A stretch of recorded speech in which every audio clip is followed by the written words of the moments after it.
Welcome back to another episode of the YouSchool podcast. I'm your host, Scott Schimmel, and welcome to summer. Summer has arrived ish. I'm calling or recording from San Diego, and it's been, I don't know, years since we saw the sun.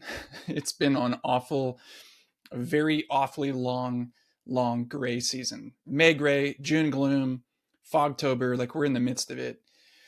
And I think what it's done to our family, just in that lack of sunshine, the lack of like the markers into summer are typically sunshine and warmth and pool days, beach days, and we're not having that. So we even spent an entire weekend where it was drizzly and rainy outside, the first weekend of summer, and it was awful. It was boring. The big plans were go play with friends at the pool. Nobody was at the pool.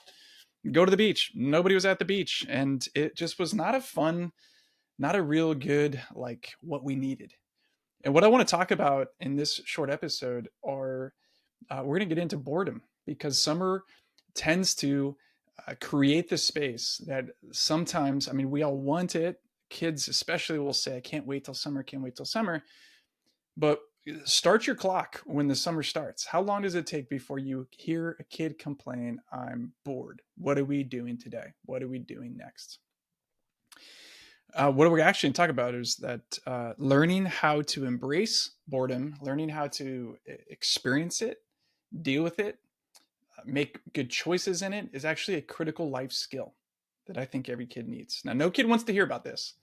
I remember growing up, whenever I'd say that, especially if my grandma was around, I'm bored, she would just look at, like, kind of snap at me and like, well, boring people are get bored.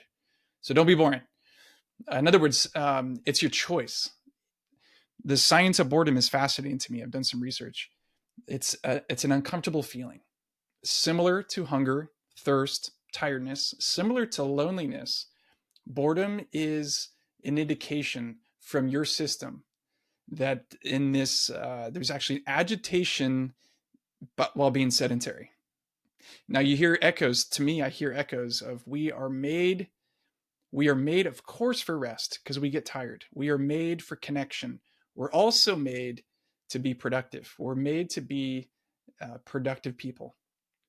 And sometimes, even when we're feeling bored, we can actually teach our kids to recognize we don't need to go out and produce things for the sake of producing things. We don't need to override the other cues and signals of our system, which are saying get rest, connect. It's not about doing more, but when we feel bored, it's an indication that there's something else, maybe even an invitation to do something different, to reflect and make a different choice. Our middle child, our kid who's going into ninth grade, first weekend of summer, she was just reflecting out loud that she's like, I'm just so bored this weekend. And she said there's about a 2 maybe 3 hour window for her where intentional sitting on the couch, laying in bed, watching a show, reading, where that, like, there's like a 2 3 hour like diminishing returns. There's an expiration date on that intentional being sedentary, where it flips a switch, and even though she wants to do something, she now feels stuck, and it's not good, it's not productive, and I'm sure you've experienced that. But what we want to do for our kids is help them learn to be more self-aware, and ultimately to learn not to run to the little dopamine machines in their pockets, their phones, that instant quick fix to relieve the agitation of boredom by getting a dopamine hit, by scrolling, by liking, by posting. That is a false sense of what they're actually looking for. What they want is to be creative, to be productive, to be relevant, to connect, to be outdoors. Their bodies long to be in the sunshine, to be in nature. Like, this sense of boredom, again, the balance of rest to boredom is a fascinating balance. So what are we modeling for them? One, I think, to teach them that boredom is not bad. Boredom is actually good. Boredom is the space where our brains can kick into a different gear and we can start to connect dots and potentially be creative. The experts will say that boredom is the prereq course to creativity. It's the prerequisite We need to allow ourselves to get bored in order to find a creative solution, to a creative choice. And fundamentally, we want to teach our kids that you have the opportunity to make a choice to change your situation. You have agency, you have self-control. You can do something to change things. Even if you don't have a choice today, what are you going to do about it tomorrow? Are you going to reach out to a friend? Are you going to create something? Are you going to do a project around the house?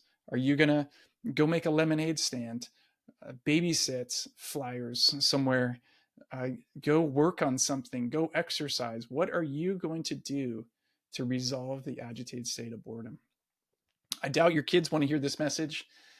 I doubt they want you to give them lectures, but these are the times, these are the days, the dog days of summer, to teach them about boredom, to help them recognize who they are and what they need, and to make choices. Model it for them, talk to them about it. It's a good thing. Boredom is good. We'll be back next week with another episode of the YouSchool podcast. Hey, thanks for joining in on the YouSchool podcast. We'd love to share with you the resources available on our website at theyouschool.com. Not just articles, ebooks, worksheets, and other podcast episodes, but specifically, you should know about a free course we have available called the Real Me course. It's digital, it's interactive, and it'll guide you to get clear about who you are and the great story you could tell with your life. So go register for a free account and get started on the Real Me course today at theyouschool.com. That's theyouschool.com.